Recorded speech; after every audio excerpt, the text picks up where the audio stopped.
Over the last 20 years, global dietary supplement usage has dramatically increased, with recent stats by Statista expecting the market to be worth over $300 billion by 2028. This growth is a strange pill to swallow, as it's more a reflection of aggressive, predatory marketing by manufacturers rather than the supplements actually becoming more effective. By definition, supplements function to supplement your diet with an ingredient or ingredients to achieve a beneficial health outcome, although they're not without risk. False health claims, mislabeling, and contamination are pervasive due to loose regulation laws and the absence of global quality standards, so it's unsurprising that over 23,000 people in the US alone experience adverse health effects per year due to dietary supplement use. Which begs the question, are the supplements you're buying safe, effective, high quality, or even what they claim to be? In this video, I'm going to teach you my simple method for critiquing and really understanding dietary supplement labels so that you can independently evaluate their safety and efficacy and see through the sly marketing practices of charlatans promoting worthless dietary supplements to you. You'll likely save a good bit of money off the back of it. So let's dive in. I think understanding labeling is key for 4 reasons.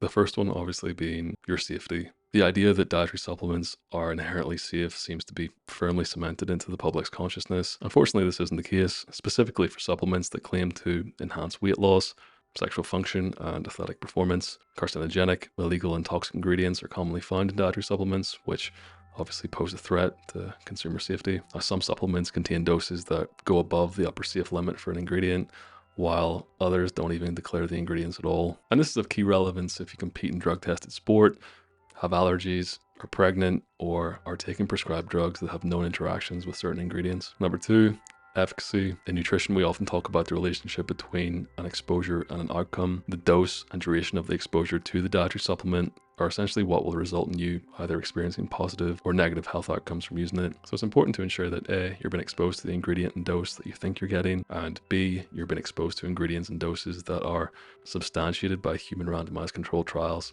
for the outcome that you desire. Personal anecdote and rodent studies are not good enough evidence for you to start experimenting with questionable dietary supplements. I don't care what Huberman says. Number 3, bank balance. As you already know, dietary supplements aren't cheap.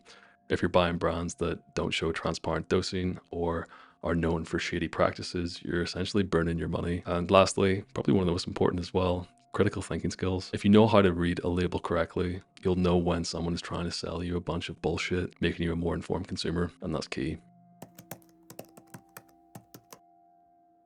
So hopefully I've sold you on why it's important. Now I'm going to introduce you to what I see as the main problems for consumers interpreting labels. And we're going to start with interpreting claims. So claims are what appear on the front of your supplement that tell you a benefit about it. Now there's quite a lot of regional variations regarding regulations of claims. Regulation in China differs to New Zealand, which differs to Canada, and so on. For example, the claim healthy might be tightly regulated at the level of the EU with EFSA, but not the US with the FDA. So it's not very black and white. Now there can be regulatory loopholes that allow supplement manufacturers to legally make vague, nebulous claims that imply misleading benefits. You'll already be familiar with these claims from seeing terms like supports heart health or boosts energy. Other claims like natural, herbal, or advanced formula sound beneficial, but they're just marketing jargon, so there's no need to pay attention to them. And even terms like clinically studied ingredients or clinically proven don't mean very much out of context, so I'd just be worried if language like that. Number 2, interpreting dosing. Dosing and complex language tend to go hand in hand. I want you to simplify this for yourself. 1 ingredient, 1 dose. If there's multiple ingredients for 1 dose, you don't know the dose of each ingredient, so you don't buy it. 1 ingredient, 1 dose. If that's the only thing you take away from this video, I'll actually be very happy. Now, manufacturers will typically use words like complex, matrix, and blend to make their underdosing sound like a benefit. Don't fall for it, it's shady. Number 3, interpreting ingredients. When it comes to ingredients, this is the part where you need to start taking a bit of agency. The only thing I really want you to do here is bookmark and familiarize yourself with how to use examine.com. Go to the search bar and type in a couple of supplements that you've been wanting to try and just go through all the different sections, what it is, the benefits, drawbacks, dosage information, different chemical forms of it. Is it monohydrate or ethyl ester? Is it glycinate or L-threonate? You get the picture. If you're not scientifically trained, some of the language might feel a bit foreign, but I really wouldn't stress that. You'll get better at using it after a few uses. This should be your go-to resource for seeing if an ingredient is supported by strong scientific research in humans. Now, some of the features in Examine will be gated behind a paywall, but I really wouldn't worry about it. The free version is more than enough for most people. And lastly, interpreting testing or quality control practices. This can be a bit of a tricky one to initially navigate, but it becomes easier with practice once you know what to look for. And there's a few simple ways to check for good testing practices. The first one being a batch number and expiration date. These are often displayed on the bottom of the packaging or back label, typically in fine print. Batch testing basically ensures that each batch of the supplement meets specific safety and efficacy standards before it reaches consumers. The second one being third-party testing certifications like NSF or Informed Sport. These are seals that indicate that the supplement has undergone independent testing for quality. Next, the display of manufacturing information. You want to check if the label mentions CGMP compliance, which stands for Current Good Manufacturing Practice, which is another nice sign of quality control standards being met. And lastly, look for ingredient sourcing or purity claims. Some brands will specify if they test for things like contaminants, allergens, and heavy metals on the back label, so I'd look out for that. If the label doesn't provide sufficient detail, which does happen, I'd go and check the brand's website, as a lot of companies will post third-party lab results and quality control info online. And if you buy your supplements from one specific brand, you only really need to check for this once, as most companies want to make it known that they third-party test, so going back on that would be kind of foolish.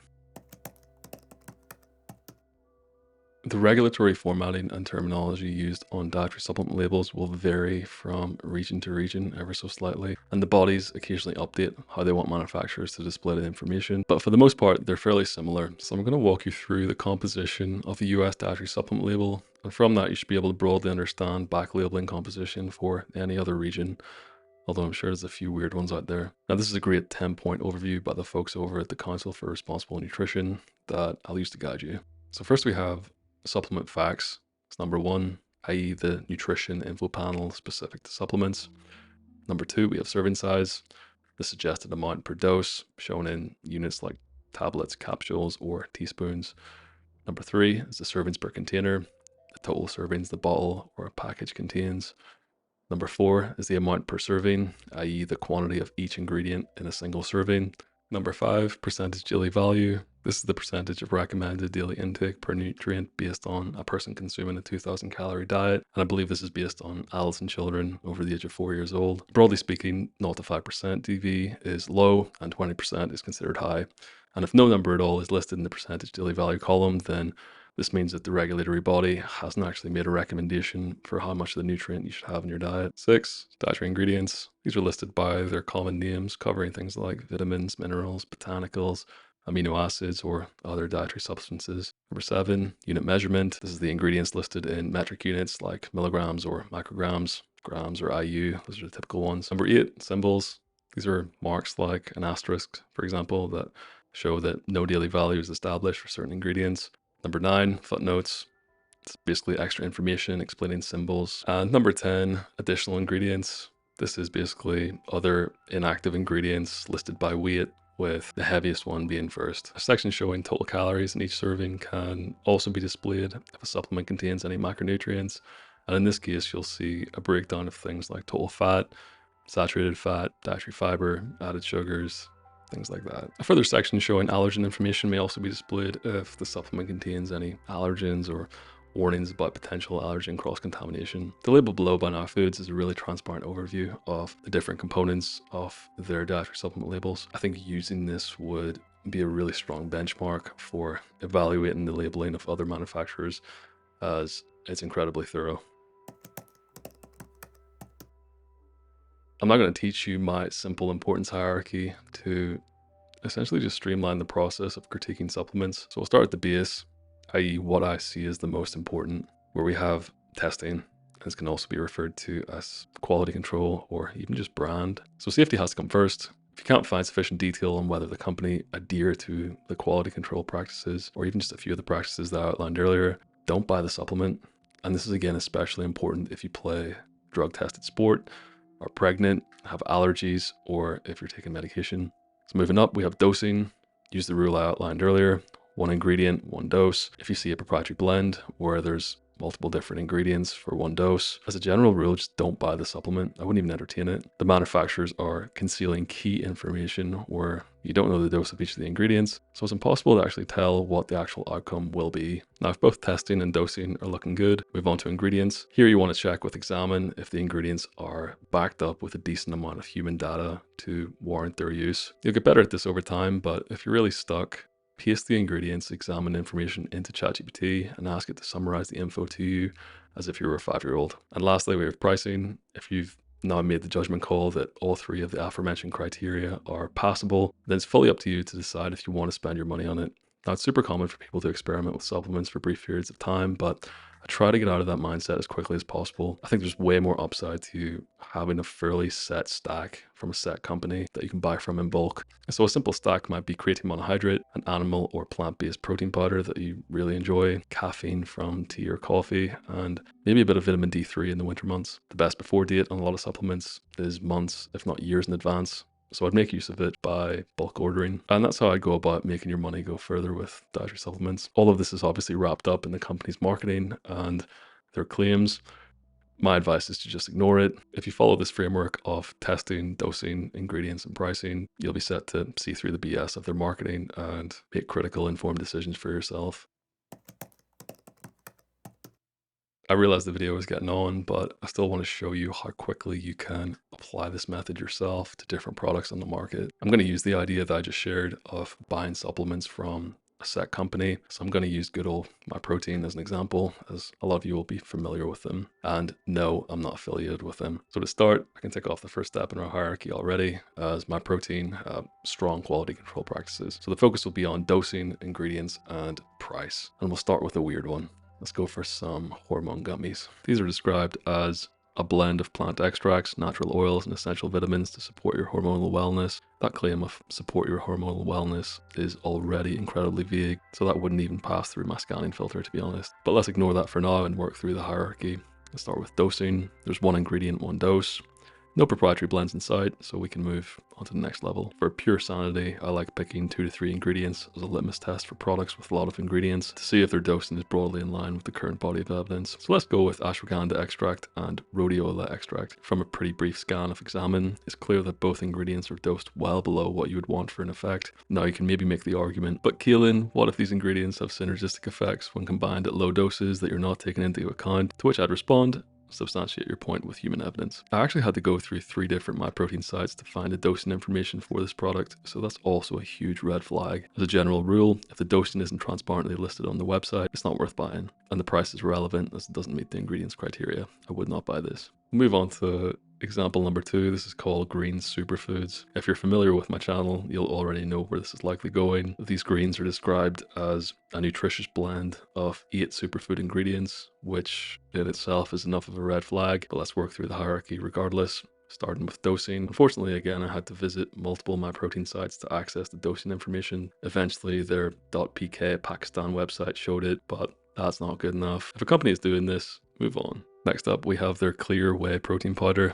I'm quite the fan of clears, so I was probably a bit biased going into this. Contrasting to the previous examples, their .com webpage does show dosing information. Now, I don't really like this, as there's a bit of a discrepancy between web pages for dosing transparency. If they're not listing that information, they're not listing it for good reason. But let's go through the hierarchy anyway. MyProtein divide ingredients and nutritional information up into different sections, and they don't list the doses of the individual ingredients. So I obviously don't like that, but because they list the whey protein hydrolysis content as 93%, we can be sure that most of the product is protein. So this is a good exception to the 1 ingredient, 1 dose rule. For ingredients, the dose of the protein per serving and the source is good. So we'll move on to pricing. For 20 servings of 20 grams of protein, you're paying roughly £25. So it's fairly inexpensive, and I definitely would consider buying this. And last, we got creatine, a really easy one to wrap up. For dosing, 1 ingredient, 1 dose.